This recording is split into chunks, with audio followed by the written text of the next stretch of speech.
Sa number 10,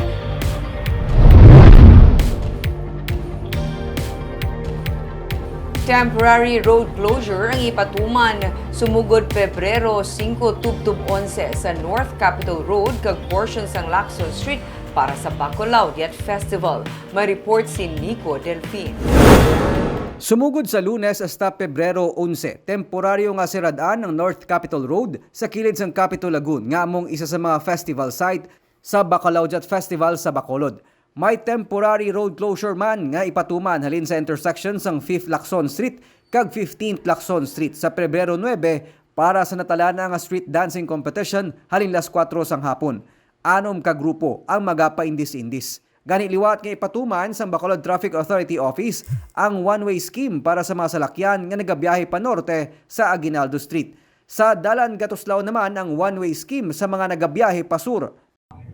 The traffic plan this year is the same as last year and the year before. Pila ka days na sir? 2 days. Masugod ang closure February 8, February 9 which is a Saturday and Sunday ang February 10 and then sa 11 hopefully by 8 o'clock open na. Malapit 500 ka mga police personnel ang igatalana para mapasiguro ang kalinong kag katawhayan sa pagsaulog sang Chinese New Year sa Bacolod.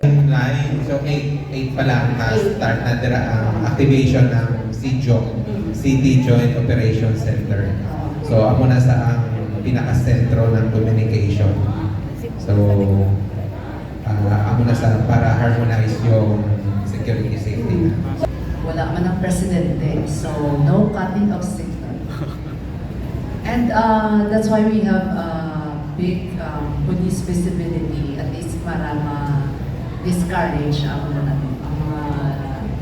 crimes or petty crimes. Kabahin sa mga highlights ng tuigan niya kihiwatan, ang conference ng business tycoon nga si Lucio Co bilang adopted son sa Bacolod sa Bacolod City Government Center sa Pebrero 10 sa las 10 ang aga. This is one of our major events, yearly events natin dito sa Bacolod. So come join us and have fun for the upcoming Bacolodian 2024. Sa sinina nga Domingo, ang pre-festival activities kabahin diri ang festival launching sa SM City Bacolod. Nico Delfin para sa DigiCast Negros.